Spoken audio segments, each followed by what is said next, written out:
Everyone thinks they'd stop to help. You see someone lying on the ground, gasping for air. Of course you'd rush over, right? But what if I told you that your decision to stop might depend on one thing that has nothing to do with compassion and everything to do with time? This is the story of the Good Samaritan Experiment, the study that proved even good people can walk past suffering when they are in a hurry. It's 1973, Princeton University. Two psychologists, John Darley and Daniel Batson, wanted to understand what really drives people to help others. Their question was simple: why do some people stop to help and others walk right past? They decided to test this in a group that should, by definition, be the most compassionate of all: seminary students, future priests, future pastors, people who have dedicated their lives to faith and kindness. Here's what they did. Each student was told to give a short talk in another building. Half were asked to talk about career opportunities in ministry, and the other half they were told to give a speech about the parable of the Good Samaritan, the biblical story of a man who stops to help a dying stranger on the road while others walk by.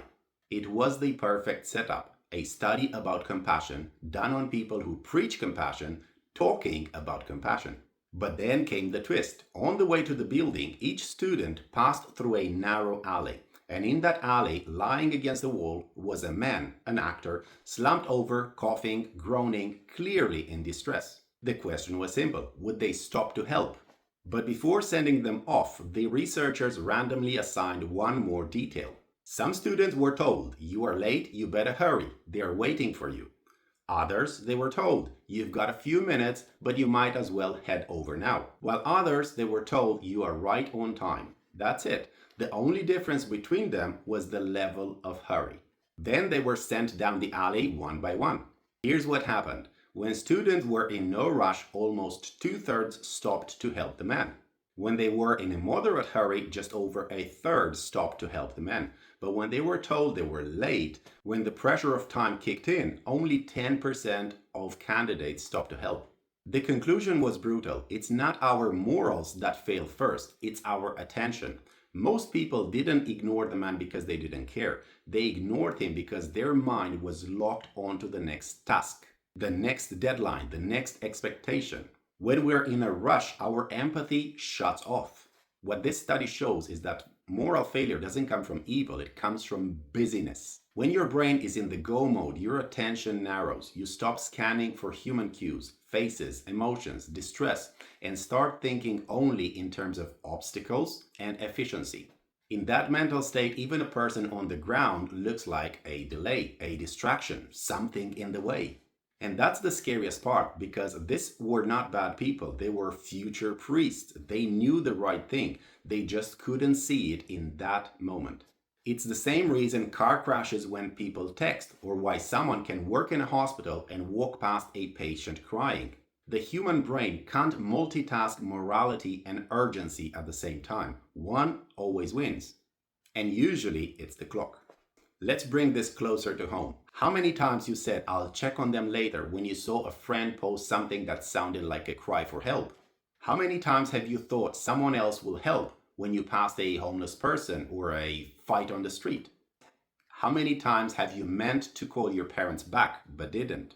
We live in a world that worships speed. Every second is scheduled. Every minute is monetized. We measure our worth in productivity, not presence. And that's how good people end up walking past suffering, not because they are heartless, but because they are late. The shocking truth of the Good Samaritan experiment isn't that people failed, it's that they didn't even notice they failed. When researchers asked the students afterwards, most of them didn't even remember seeing the man clearly.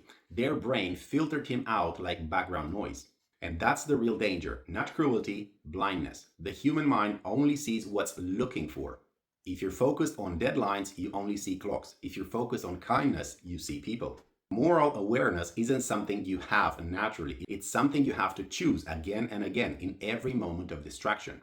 And this experiment still plays out every single day. In hospital, nurses and doctors can become so overwhelmed by the pressure of time that they miss early warning signs in patients. Not because they don't care, but because their mental capacity is drained. On motorways, drivers pass by accidents because they assume someone else will stop or they are late for work. Online, people watch bullying unfold in comment sections and scroll past thinking, well, it's not really my business. The truth is, these people are not monsters. They are us on autopilot, and the autopilot is programmed for efficiency, not empathy. How do you stop this from happening to you? Number one, slow down. Literally, when you rush, your brain moves into a tunnel vision. Just pausing for 5 seconds before reacting gives your mind space to notice what's actually happening. Two, practice micro-awareness. When you're walking somewhere, ask yourself, who around me might need something? This small mental question rewires your attention towards others. Number three, build margin. If every day is packed minute to minute, you'll always be late to care. Leave 5 minutes between appointments. You're not wasting time, you're buying humanity. And number four, redefine success. Society rewards speed and results, but the real character isn't measured in what you achieve, it's measured in what you notice. The Good Samaritan Experiment is proof that busyness kills empathy. The faster the world spins, the more invisible suffering becomes. We all like to imagine that we would stop, that we would be the hero in the story. But being a good Samaritan isn't about knowing right from wrong. It's about having the presence of mind to see when somebody needs you. You can't help what you don't notice, and you can't notice when you are running. Next time you're rushing to be on time, remember, the world doesn't need more people who move fast. It needs people who stop when it matters. If you like this story, please subscribe to The Dark Mirror. I'll see you on the next one.